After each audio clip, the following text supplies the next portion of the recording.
All right, I've got a lot of notes with me to actually deal with this situation for you all, because I believe that this is such a very sensitive matter when it comes to being a student, and you have to deal with these kind of situations. And family is obviously a place that everyone says that you are supposed to feel the most safest, the most closest, you feel the most supported, and so on and so forth. However, there are some people who are not really blessed with that kind of a situation, and they have to go through certain things that makes them feel like that my family is not really that safe for me, and I should not be really engaging with them or talking to them, or I should not be really around them too much, because they can actually cause more toxicity, more negativity to be spread around than actually helping me in achieving my goals, my career goals, my personal development goals, my personal life, and all that kind of stuff. So I believe that I will be sharing with you all 5 separate videos on this topic, because I feel like that this is such a sensitive matter, and if I try to put all the tips in one video, I feel like the people lose track on it and then actually don't want to follow any of the tips, because they're just trying to get to the they want you to rush into the points rather than try to explain yourself properly each and every single tip. So this is why I have dedicated 5 videos for this, and this is the first of those videos. So I'm going to be starting off with the first tip on when it comes to actually dealing with how to study effectively when you're facing family issues, family problems, family dynamics are being a bit, are being a bit distorted, dysfunctional, or so all sorts of that, all sorts of kind of things. And I want to make sure that these 5 videos make you feel like that this is completely a normal situation to be in, and there is a solution to every problem out there in this world. Like, never ever think that, oh, just because my family is so and so, then I cannot really deal with them, I do not have to I need to just accept, I need to just be how it is and then let it go, basically, because there is a solution to every single thing out there. And some solutions might be a bit harder to implement than others, but it doesn't mean that it is basically not there for you to actually achieve and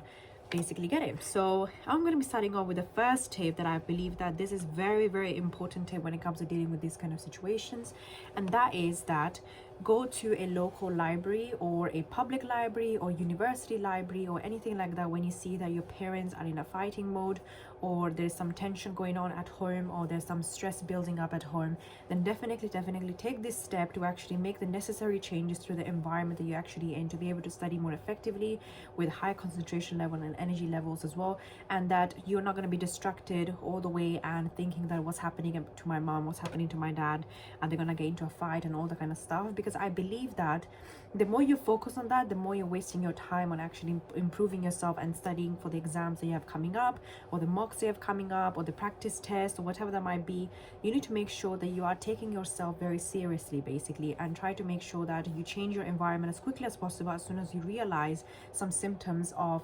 a fight is going to start soon, or when there's a disagreement going to come up. And even if there's some sort of violence, you need to get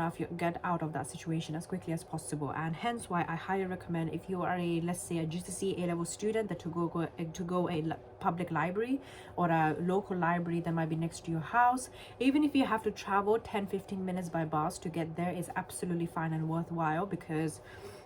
even if you can get done 1 hour of studying by doing that, then that's actually better than actually just staying in that place and try to basically dissect everyone's personalities and everyone's arguments and try to resolve basically nothing. Because let's be honest, when you're a GCSE A-level student, then they're less likely to listen to you because they consider you as a kid, and that's actually wasting your time and energy on anything that is not going to get resolved. Especially if those family issues have been going on for years and years, actually is very ineffective and inappropriate for you to actually just stay there.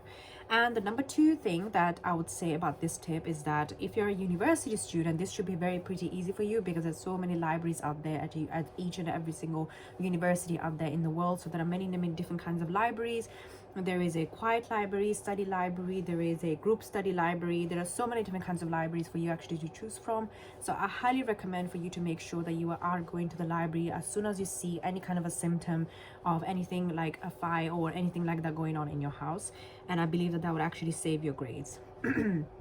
The number 2 tip that I would give you, especially if you're a GCSE A-level student listening to this and watching this video, is that you actually study 1 to 2 hours extra every single day after school. This is very important, especially if your school, for example, finishes at 3 or 4 o'clock, let's say, and you are about to go home. Instead of going home and you know that from the past few days there's some fights going on or there has been some tension, then you can definitely take your time to actually study in the school library or the school place or empty classroom classrooms. There are many empty classrooms after 3-4 p.m. basically, so you can actually choose one of those rooms and just study there. I think this is going to be very effective for you, especially if you do the hardcore studying and that time and then you go home and do something else, or even if you have to face your parents basically fighting or anything like that, you're not going to be feeling guilty that you didn't actually get to study or you didn't get the time to study basically. So it's very important that you are studying at least 1 to 2 hours, or even till the time school actually closes. I think it's a good idea. So let's say if your school finishes at 3 but your school actually starts closing at 6 p.m. for example,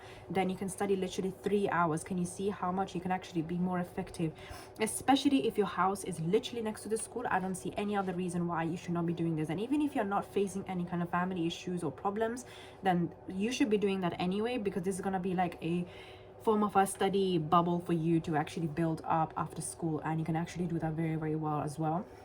And I think that I wish I did this honestly, because my house used to be a little bit on the chaotic side, like everybody used to talk and everything like that, and we didn't really respect each other's, you know, privacy and, you know, studying time and everything like that. And also the fault was actually mine because I didn't build boundaries around that myself. But if I were to do that, if I would go back when I was 14, 15, 16 years old, I would definitely do this and build a bubble of myself somewhere in school. This could be again a classroom, and even if you have study clubs going on after school, then you can actually take that opportunity to actually study in those 2-3 hours as well, and they can actually build up a lot of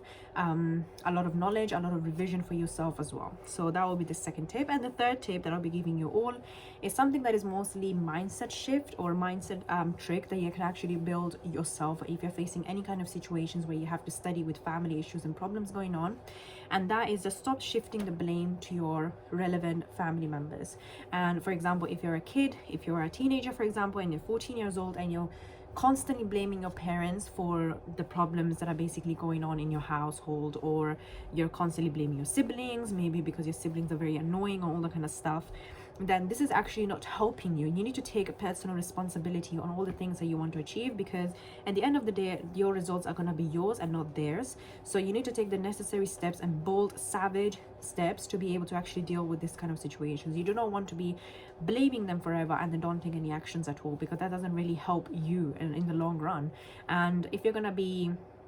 blaming them and saying that things like, oh yeah, I couldn't study today because my parents were fighting, then that's actually not a good excuse. That might sound a really good excuse at the time when you're actually facing that, but when you're going to be May, June, July, when you're going to be sitting those exams, then you're going to be like, oh shoot, you know, I wasted so much of my time actually blaming my parents and I didn't take any actions at all. So you need to take the necessary steps, savage steps, to be able to actually get out of the situation and start studying as soon as possible if you're really serious about getting a good grades, if you're serious about acing your exams and assessments and all that kind of stuff. So I highly recommend for you to follow these 3 tips that I've shared with you all today when it comes to actually how to study effectively when there are family issues or problems going on.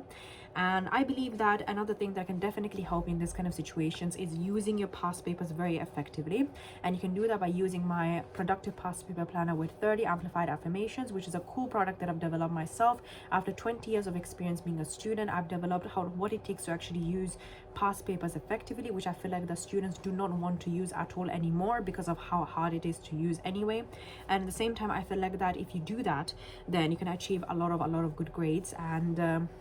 if you know how to use past papers effectively, then there's no reason why you should not be getting a grade 9, A star, or first class honors. And number 2 is the fact that if you want to get a good insight on what it takes to actually write a good first class essay, on how to write good English and fluently, and showcase and your skills on how to write a good essay and impress your teachers basically, then please do get access of my 3 first class essay that I'm giving away. And I'm giving these 2 things away for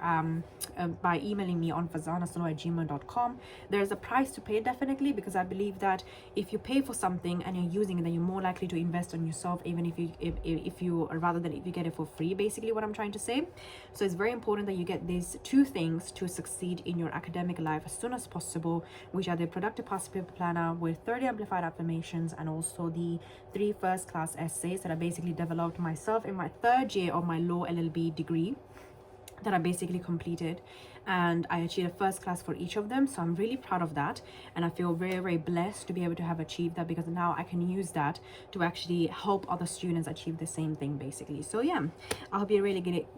you really guys enjoyed this video, and if you did, please do like, share and subscribe to this video, and share this video with others. And if you have some kind of classmates or friends that are going through this kind of situation, then share this playlist that I'm basically creating right now, and that can actually help them in achieving the best grades as much as possible. I hope to see you guys in my next week's video.